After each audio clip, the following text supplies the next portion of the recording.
একটা দলের ব্যাটিং এত জঘন্য এত জঘন্য এত জঘন্য হয় কি করে? বাংলাদেশ এখন ওয়ানডে ক্রিকেটে যে ব্যাটিং করে সেটাকে জঘন্য বললেও আসলে কিছুই বলা হয় না। আফগানিস্তানের কাছে আমরা যে ওয়ানডে সিরিজটা 2 ম্যাচেই হেরে গেলাম, তৃতীয় ম্যাচে জিতলেও যে আর সিরিজ জয়ের আমাদের কোনো সম্ভাবনার জায়গাটা নেই, সেইখানটাতে ব্যাটসম্যানদের ব্যাটিংয়ের দায়টাই সবচেয়ে বেশি, এবং এতটাই বেশি যে বাংলাদেশের বোলাররা এখন ওই ছোটবেলার মতো চাইলে বলতে পারে খেলবো না, তোমাদের সাথে আমরা খেলবো না। বোলারদের, ফিল্ডারদের এত হিউজ এফোর্ট, ট্রিমেন্ডাস এফোর্ট, ম্যাচের পর ম্যাচ, এমন এফোর্টের আসলে মূল্যটা কোথায় যখন ব্যাটসম্যানরা ওই ম্যাচের পর ম্যাচ এরকম দায়িত্বজ্ঞানহীন ব্যাটিং করেন। আমরা আফগানিস্তানের 190 রান তাড়া করতে পারিনি, আমরা 30 ওভার ব্যাটিং করতে পারিনি, আমরা 81 রানে ম্যাচটা হেরে গিয়েছে, আমরা মাত্র 109 রানে অল আউট হয়ে গিয়েছি।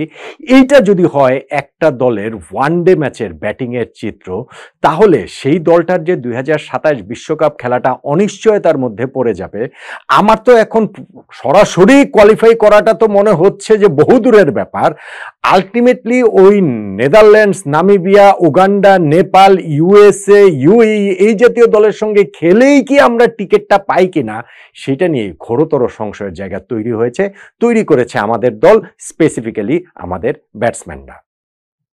আফগানিস্তানের কাছে এই ম্যাচটা যে বাংলাদেশ 81 রানে হেরে গেল, সেইটাতে টার্নিং পয়েন্ট খুঁজতে গিয়েই এই আলোচনাগুলো করতে হচ্ছে।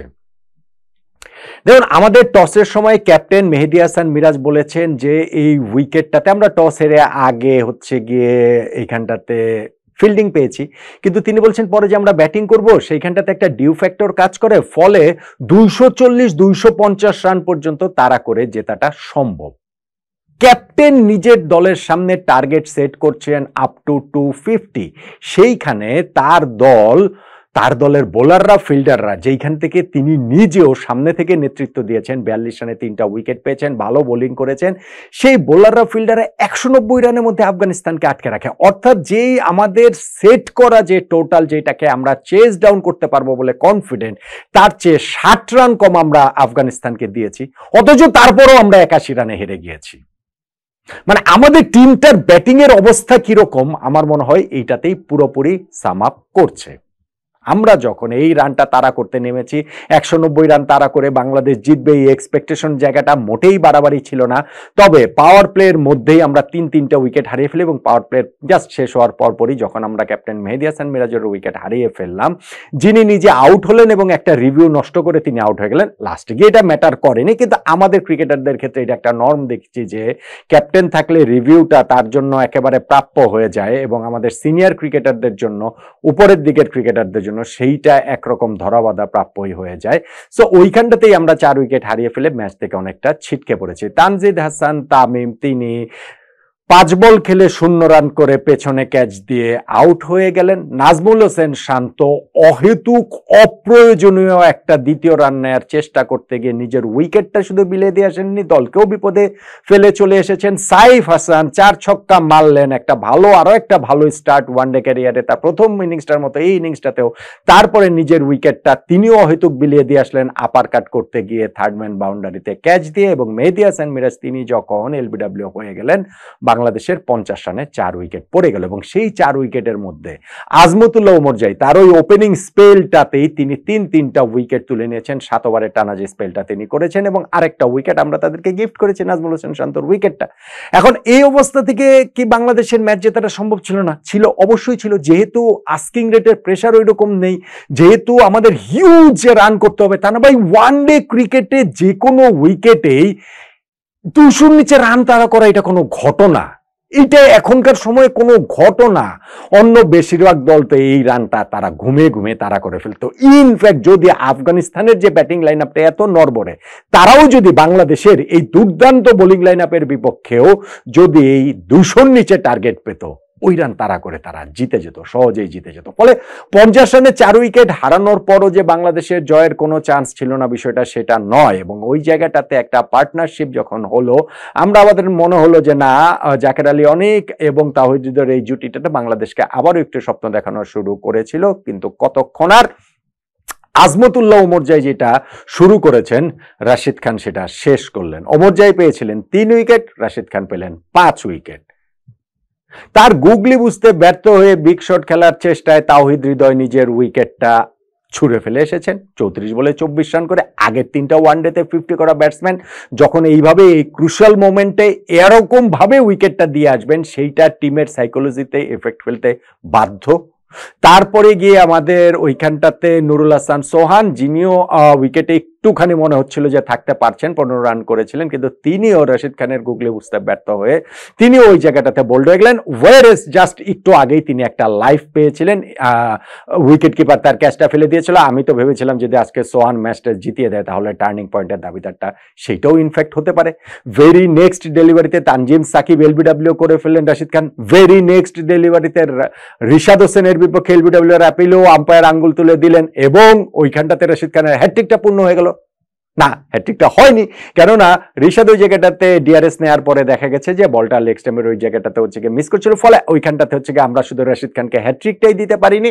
কিন্তু রশিদ খান তারপরে আরো হচ্ছে গিয়ে যেটা বললাম যে 5 উইকেটে সহ জাকের আলী অনেক, আমাদের আরেক ব্যাটসম্যান যিনি এই উইকেটটাতে অনেকক্ষণ ধরে ছিলেন, 43 বলে 18 রান করেছেন এবং তারপরে শর্ট কাভারে তিনি যেভাবে ক্যাচ তুলে দিয়ে এসেছেন, এইটা ভাই ক্লাস 4-5 এর বাচ্চাদেরকে ফিল্ডিং প্র্যাকটিসের সময় কোচ এইভাবে ক্যাচিং প্র্যাকটিস করায়, এইভাবে আসলে শেখায় যে জঘন্যভাবে হচ্ছে গিয়ে জাকের আলী অনেক তিনি আউট হলেন। ফলে বাংলাদেশ এই জায়গাটাতে আমরা মাত্র 109 রানে অল আউট হয়ে 81 রানের বিশাল ব্যবধানে ম্যাচটা হেরে গেলাম, যেই ম্যাচটা বাংলাদেশের জেতার কথা ছিল।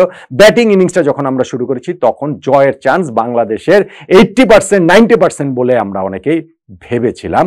দলের উপরে একটুখানি বেশি বোধহয় আমরা আশা করে ফেলেছিলাম এবং সেইখানটাকে আজমতুল্লাহ ওমরজাই, রশিদ খানরা সেটা প্রুফ করে দিয়েছেন যে বাংলাদেশ ওয়ানডে ক্রিকেটে আসলে কত কত কত কত পিছিয়ে গেছে আধুনিক এই ওয়ানডে ক্রিকেটটা থেকে। তার আগে আমাদের বোলাররা, ফিল্ডাররা তারা ট্রিমেন্ডাস এফোর্ট দিয়েছে, যেটা আমি বলছিলাম যে মাত্র 190 এর মধ্যে আফগানিস্তানকে আটকে রাখা। হ্যাঁ, এখানটাতে আমরা পাওয়ার প্লেতে ওদের 2টা উইকেট তুলে নিয়েছি, শুধু সেইটা না, তারপর পরই যখন রহমত শাহ আগের ম্যাচে যিনি 50 করেছিলেন তিনি ওই ইনজুরির কারণে মাঠ থেকে বেরিয়ে যেতে বাধ্য হলেন, বাংলাদেশ এরপরে দ্রুত আরো কয়েকটা উইকেট তুলে নিল। ফলে আফগানিস্তানকে আমরা ওই জায়গাটাতে এমনভাবে চেপে ধরেছিলাম যে আমাদের মনে হচ্ছিল আমরা ওইখানটা থেকে তাদেরকে কত কম রানে আটকে রাখতে পারি, আটকে ফেলতে পারি। ইব্রাহিম জাদরান একটা সাইড আগলে ধরে তিনি ছিলেন এবং 95 রানের একটা ইনিংস তিনি খেলেছিলেন, যদিও 60 রানের সময় তিনি একবার বেঁচে গিয়েছিলেন আম্পায়ার্স কলে, মানে রিশাদ হোসেনের ওই বলটাতে গুগলিটাতে তিনি রিড করতে ব্যর্থ হয়েছিলেন। যদি আম্পায়ার তাকে আউট দিতেন তিনি আউট হয়ে যেতেন, কিন্তু সেটা হয়নি, যেই কারণে তিনি একটা সাইড আগলে রেখে পুরো ইনিংসটা অ্যাঙ্কর করতে পেরেছেন। মিরাজের বলে তিনি যখন আউট হন তখন সেঞ্চুরি থেকে তিনি মাত্র 5 রান দূরে ছিলেন। তো ওইখানটা থেকেও তাদেরকে আমরা যখন লাস্টে গিয়ে আবার এই রহমত শাহ ব্যাটিং এ তিনি নেমেছিলেন, কিন্তু 1 বলের বেশি সার্ভাইভ করতে পারেননি এবং ওই জায়গাটাতে তার ওই ইনজুরিটাকে খুবই আসলে খারাপই দেখাচ্ছিল, যেই কারণে বাংলাদেশের এইখানটাতে এই রহমত শাহ ইনজুরি জনিত একটুখানি লাক আমাদের সঙ্গে ছিল। তারপর আমাদের বোলারদের এফোর্টটাকে খাটো করে দেখার উপায় নাই। আপনি রিশাদ এই ম্যাচে কামব্যাক করেছে, কি দুর্দান্ত বোলিং করে 2টা উইকেট তিনি নিয়েছেন। মুস্তাফিজ উইকেট না পেলেও ভালো বোলিং করেছেন। মিরাজ তো 3 উইকেটই তিনি তুলে নিয়েছেন। তানজিম সাকিবের যে 2টা শিকার রয়েছে, আমরা এই ম্যাচে বোলিং লাইন আপে একটু চেঞ্জ করেছি, 3 পেসার 2 স্পিনার থেকে 3 স্পিনার 2 পেসারে গিয়েছি। তানভীরও ভালো বোলিং করেছেন। সো সব মিলিয়ে আমাদের বোলারদের, আমাদের ফিল্ডারদের এফোর্ট টপ ক্লাস ছিল। ওই যে দৌড়ে এসে বাউন্ডারি রোড থেকে ডিরেক্ট থ্রোতে তানজিম সাকিব একটা তো আউটও করে দিলেন, রান আউট। তো আমাদের বোলার ফিল্ডারদের কাঠগড়ে দাঁড় করানোর উপায় নেই। যেই ম্যাচে ক্যাপ্টেন বলেন যে 240-250 তারা করা সম্ভব, তার বোলার ফিল্ডাররা তারই নেতৃত্বে সেইটা আরো 60 রান কমে 190 রানে আটকে রাখতে পারে আফগানিস্তানকে। সেইখানটাতে আমাদের ব্যাটসম্যানরা কি কারণে 81 রানে ম্যাচ হেরে যাবেন, এটা একটা অবিশ্বাস্য ব্যাপার। এবং বাংলাদেশের যে ওয়ানডে ক্রিকেটে আমরা যে আসলে ক্রমশ কতটা পিছিয়ে যাচ্ছি তার একটা আসলে প্রামাণ্য চিত্র হয়ে এই ম্যাচটা থাকবে বলেই আমার কাছে মনে হচ্ছে। আফগানিস্তানের তুলনায় আমরা আসলে এখন কোনো দলই না।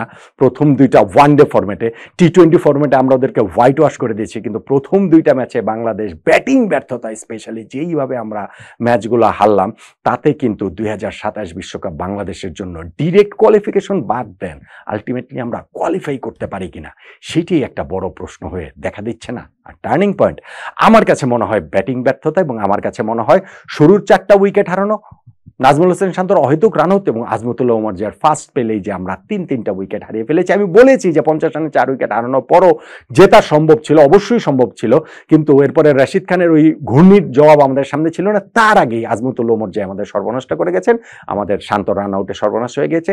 শুরুতেই 50 রানে 4 উইকেট হারানোই তাই বাংলাদেশের এই পরাজয়ের, এই জঘন্য পরাজয়ের, এই বিশ্রী ব্যাটিং ব্যর্থতার ম্যাচে পরাজয়ের টার্নিং পয়েন্ট বলে আমার কাছে মনে হচ্ছে।